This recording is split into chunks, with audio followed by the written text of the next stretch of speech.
My parents demanded I gift my $300,000 apartment to my sister for her wedding. So I sold it to strangers and vanished. Hi everyone! Today's story will blow your mind, but really quick, if you enjoy this content, hit that subscribe button. Channel's been a bit quiet lately, and your support keeps it all going. Let's jump in. Initial post. I'm James, 29M, and I'm writing this from an empty apartment that's been my home for the past 4 years. By tomorrow morning, I'll be gone, and by next week, this place will belong to complete strangers. My family doesn't know yet, but they're about to learn that pushing someone too far has consequences they never saw coming. Let me paint you a picture of my family dynamic. My parents, Robert, 55M, and Patricia, 53F, have always made it crystal clear that my younger sister Emily, 22F, walks on water while I'm just the ATM they produced 9 years before their real child arrived. Growing up, Emily got dance lessons, private tutoring, and a car for her 16th birthday. I got a job at 14 and was told to contribute to the household, while saving for my own college. I worked 3 jobs through university, graduated with honors in software engineering, and landed a position at a tech company that paid well enough for me to buy my own place at 25. It's nothing fancy, a 2-bedroom apartment in a decent neighborhood, but it's mine. Or was mine, until 3 weeks ago when my parents decided it should be Emily's. Emily got engaged 6 months ago to Tyler, 24M, a guy she's been dating for barely a year. Tyler's an entrepreneur, which translates to unemployed with a failed dropshipping business. Emily works part-time at a boutique, making maybe $15,000 a year. Their combined income couldn't qualify them for a studio apartment lease, let alone a mortgage. The conversation that started this avalanche happened during what I thought would be a normal Sunday dinner. I should have known something was up when Mom actually cooked my favorite meal and Dad complimented my recent promotion. They buttered me up through appetizers and the main course, then dropped their bomb over dessert. "James, honey," Mom started, exchanging glances with Dad and Emily, "we need to discuss Emily's wedding gift." I nodded, already calculating what I could reasonably afford. Maybe $5,000? I'd been saving for some upgrades to my place, but I could postpone those. "We've decided that the perfect gift would be your apartment," Dad said, as casually as if he were asking to borrow a lawnmower. I actually laughed. "Good one, Dad. What's the real conversation about?" "We're serious," Mom said, her voice taking on that edge I knew too well. "Emily needs a stable home to start her marriage. You're single, you have a good job, you can easily get another place." The rage that built in my chest was volcanic, but I kept my voice level. "You want me to gift my $300,000 apartment to Emily? The apartment I bought with my own money, that I'm still paying the mortgage on?" "Don't be selfish," Emily chimed in, her hand on Tyler's arm. "You know Tyler and I can't afford rent anywhere decent. Family helps family. Where was family helping family when I was working 60-hour weeks to pay for college?" I asked. "That's different," Dad said dismissively. "You're a man. You're supposed to work hard. Emily's our baby girl. She's 22, I pointed out. And getting married. Isn't Tyler supposed to provide for her now?" Tyler's face reddened. "I'm between ventures right now, but my next idea will fail like the last 3, I interrupted. "No. The answer is no. I'm not giving you my apartment." Mom's face twisted into the expression that used to terrify me as a child. "James Michael Harrison, you will do this for your sister, or you can consider yourself no longer part of this family." "Then I guess I'm not part of this family," I said, standing up. "Thanks for dinner." I left amid their shocked silence, but I knew this wasn't over. The next 2 weeks proved me right. The manipulation campaign began immediately. Mom called crying about how I was destroying Emily's happiness. Dad texted about family duty and threatened to write me out of the will. Joke's on him, I never expected anything anyway. Emily posted passive-aggressive Facebook statuses about toxic siblings who don't understand love. Extended family members called to lecture me about selfishness. The final straw came when they showed up at my apartment with a locksmith, claiming they needed to assess what renovations Emily would need. My building security stopped them, but the message was clear. They genuinely believed they were entitled to my home. That night, I made my decision. I called Michael, my best friend who'd moved to Colorado 2 years ago. His tech company was hiring, and he'd been trying to recruit me for months. One phone interview later, I had a job offer with a 20% salary increase and a relocation package. I listed my apartment the next day. Not for sale by owner, where my family might try to interfere, but with the most aggressive real estate agent I could find. Jennifer was a shark who promised me a quick sale at market value, and she delivered. Within a week, I had 3 offers, all from families desperate to move into the school district. I accepted an offer from the Johnsons, a couple with 3 kids who offered $10,000 over asking and could close in 2 weeks. I used my vacation time to pack, hired movers to put everything in storage, and bought a one-way ticket to Denver. My family knows nothing. They're still sending me daily messages about Emily's wedding plans, about venues they're looking at that assume they'll have my apartment for out-of-town guests, about how Tyler's parents are so generous because they're paying for the honeymoon. They have no idea that in 12 hours, I'll be on a plane, and in 2 weeks, the Johnsons will be moving into Emily's wedding gift. I've already set up mail forwarding, changed my phone number with everyone except family, that'll happen tomorrow, and withdrawn from all shared family accounts. My new job starts in 2 weeks, and Michael's found me a temporary place until I can buy something new. Some might say I'm being extreme, but here's the thing. This isn't about an apartment. This is about 29 years of being treated like a resource instead of a person. 29 years of being told my accomplishments don't matter because I'm not Emily. 29 years of being expected to sacrifice everything while receiving nothing in return. Tomorrow, when the first potential buyer tours the apartment with Jennifer, my family will start getting calls from neighbors. Is James moving? We saw a for sale sign. There are strangers looking at his place. And then they'll realize that yes, I'd rather sell to complete strangers than let them manipulate me one more time. I'm done being their safety net. I'm done being the responsible one who fixes everything. I'm done being anything to them at all. Update 1, 3 days later. I'm writing this from my hotel room in Denver, and my phone, my old number, which I'm keeping active for just a few more days to watch the show, has become a symphony of chaos. The meltdown is even more spectacular than I imagined. It started yesterday morning when Margaret, my nosy but well-meaning neighbor, called my mother to ask about the moving truck outside my apartment. Mom laughed it off, telling Margaret she must be confused. Then Jennifer, my real estate agent, posted the listing online with professional photos.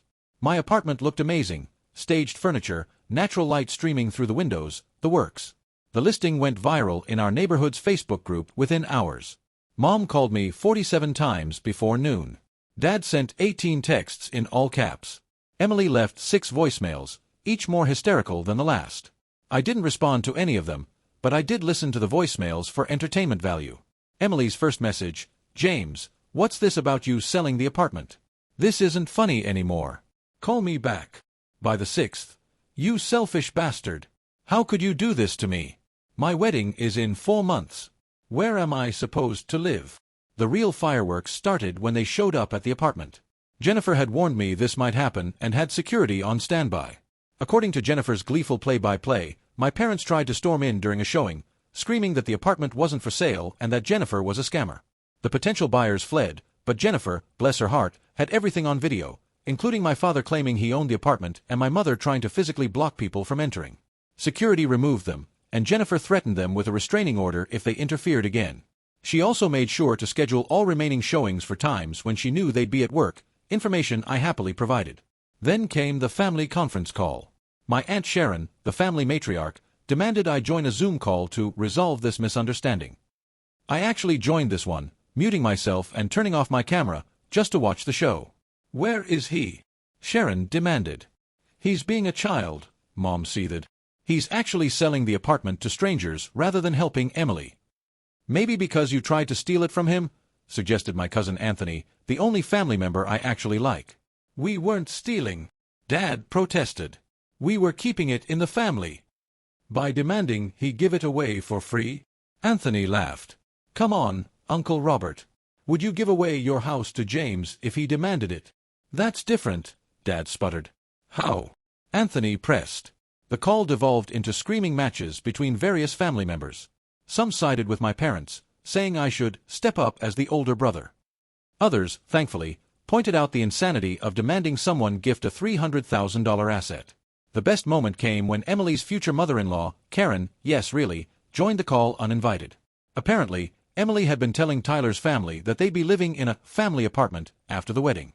Karen was furious to learn that not only was this apartment not Emily's, but it was being sold because Emily tried to steal it. Tyler told us James was gifting it. Karen screeched. We already told our friends. The wedding invitations have that address. Maybe you should have confirmed that before printing invitations, Anthony said dryly. The call ended with Karen declaring the wedding might need to be postponed until Tyler could prove he can provide. Emily's wailing could be heard 3 states away. But here's the part that really shows who my family is. Mom called Jennifer and tried to impersonate me to cancel the sale. She claimed I was having a mental breakdown and that she had power of attorney. Jennifer, who'd been thoroughly briefed on my family's crazy, asked for documentation. When Mom couldn't provide it, Jennifer reported the attempted fraud to the police. I now have a paper trail of my mother trying to commit identity theft. The apartment is officially under contract as of this morning. The Johnsons increased their offer to $15,000 over asking to beat out 2 other bidders. We close in 11 days. I've already put an offer on a beautiful 3-bedroom house here in Denver, using the proceeds from the apartment sale as a down payment. It has a mountain view and a home office, and it's in a gated community that requires visitor approval for entry. Perfect for keeping unwanted family at bay. My new job is fantastic. The team is welcoming, the work is challenging, and nobody here knows about my family drama. I'm already being included in major projects, and my boss mentioned fast-track promotion opportunities. Meanwhile, back home, the family catastrophe continues. Emily's wedding venue canceled when they couldn't provide proof of address for the reception after-party they'd planned at my apartment. The caterer wants a new deposit since the guest count is dropping. Apparently, Tyler's family is backing out one by one. 3 of Emily's bridesmaids have mysteriously become busy on the wedding date. Dad's been telling people at his job that I'm having a crisis and need intervention. His boss, who knows me from company parties, called to check on me and ended up laughing when I explained the situation. Apparently, Dad's been using work time to coordinate family attacks on me, and his boss is concerned about his priorities. Mom's book club kicked her out after she spent an entire meeting ranting about ungrateful children instead of discussing the actual book. She's also been banned from 2 Facebook groups for harassing members who congratulated me on the apartment sale. The extended family is splitting into camps. Team James believes I have the right to my own property. Team Emily thinks I should sacrifice everything for family harmony. The arguments are getting vicious enough that Thanksgiving might be canceled this year, which suits me fine since I won't be attending anyway. Tomorrow, I officially change my phone number and close down my old email. I've already sent my new contact information to exactly 5 people. Anthony, my best friend Michael, my new boss, Jennifer, for the closing, and my lawyer.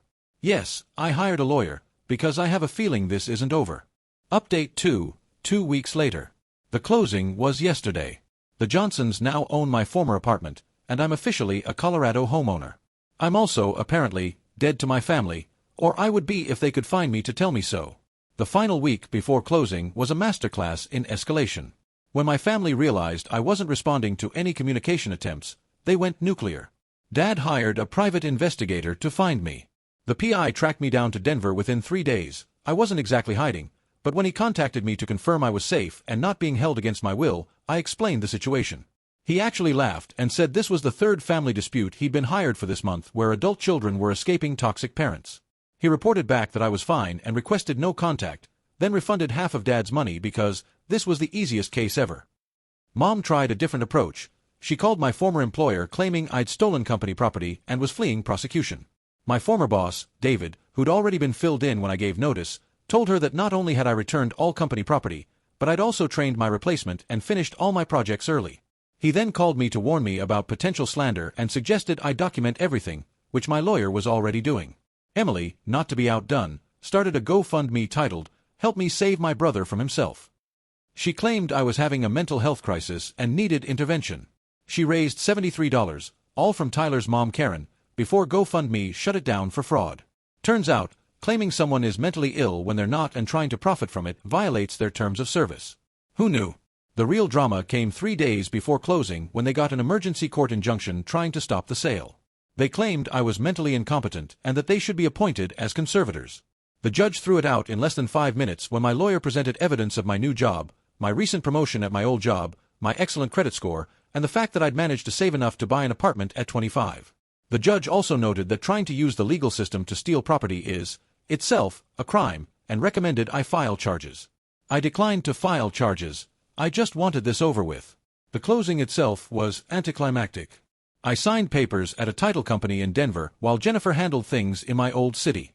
The Johnsons were thrilled. Jennifer got her commission, and I got a wire transfer that cleared immediately. I used it to close on my new house the same day. Then I made my final move. I sent a mass email to every family member from a throwaway account. It contained the security footage from my apartment building showing my parents trying to break in with a locksmith, the recording of the family Zoom call. Colorado is a one-party consent state for recordings, and I was technically a party, screenshots of all the threatening texts, and documentation of Mom's attempted identity theft and fraud. The subject line was, "Why I Left, the Evidence." The email ended with this: "I've started a new life in a new state. I have a new job, a new home, and new opportunities. I will not be returning. I will not be providing my new contact information. Any attempts to find me or contact me will be considered harassment and dealt with legally. I wish you all the best, but I no longer wish to know any of you." Then I blocked every email address, every phone number, and every social media account. Complete scorched earth. According to Anthony, who's the only family member I'm still in contact with through a separate email account, the fallout was immediate and brutal.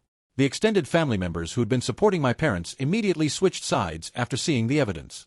Sharon, the family matriarch, called an emergency family meeting where she essentially excommunicated my parents and Emily from all family events until they sought therapy for their behavior. Emily's wedding is officially off. Tyler's parents pulled all financial support after learning about the attempted theft and fraud.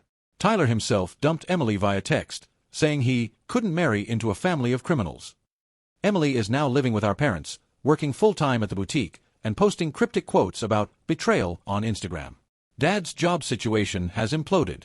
His boss saw the security footage. Someone anonymously sent it to his company's HR department. Definitely wasn't me, probably wasn't Anthony, might have been David, and decided that someone who would attempt breaking and entering wasn't trustworthy enough for his position. He wasn't fired, but he was demoted and transferred to a different department with a significant pay cut.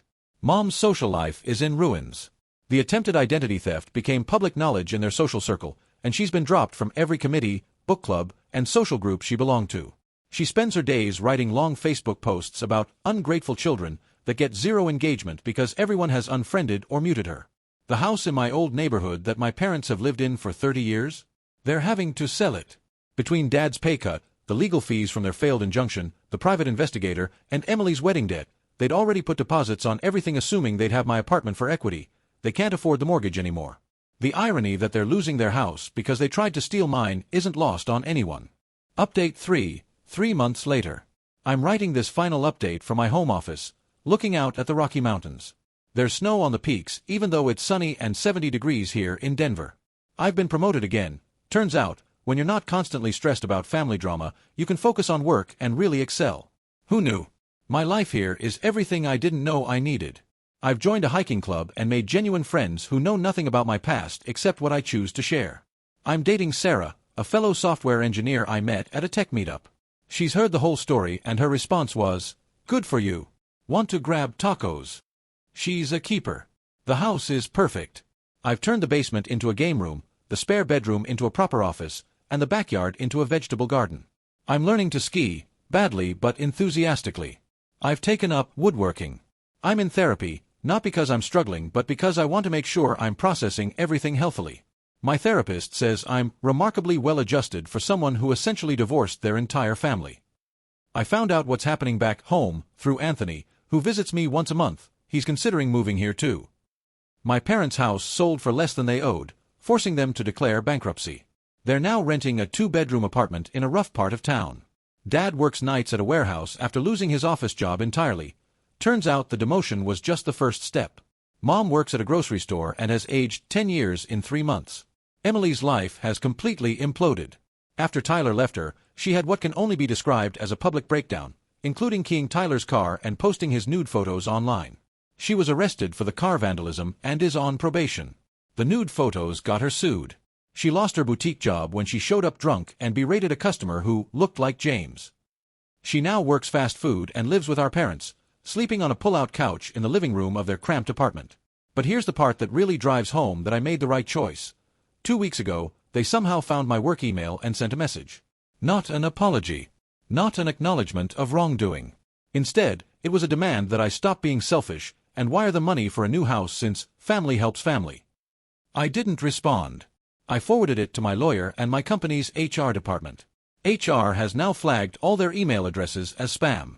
My lawyer sent them a cease and desist letter. Anthony told me they've been telling people I died. It's easier for them to play the grieving family than admit they drove away their son/brother with their greed and entitlement. I'm okay with being dead to them. It's mutual. The Johnsons, the family who bought my apartment, sent me a Christmas card. They love the place. Their kids each have their own room now, and they're throwing a block party next month to get to know the neighbors. That apartment is now filled with laughter and love instead of being a trophy for Emily to show off. It's with the family it was meant for. I've been asked if I have any regrets. Do I miss my family? Do I wish things had ended differently? No, no, and no. I regret not leaving sooner. I regret letting them take advantage of me for 29 years. I regret every sacrifice I made thinking it would earn me love and respect that was never going to come. But cutting them off, selling to strangers, moving across the country, starting fresh, those aren't regrets.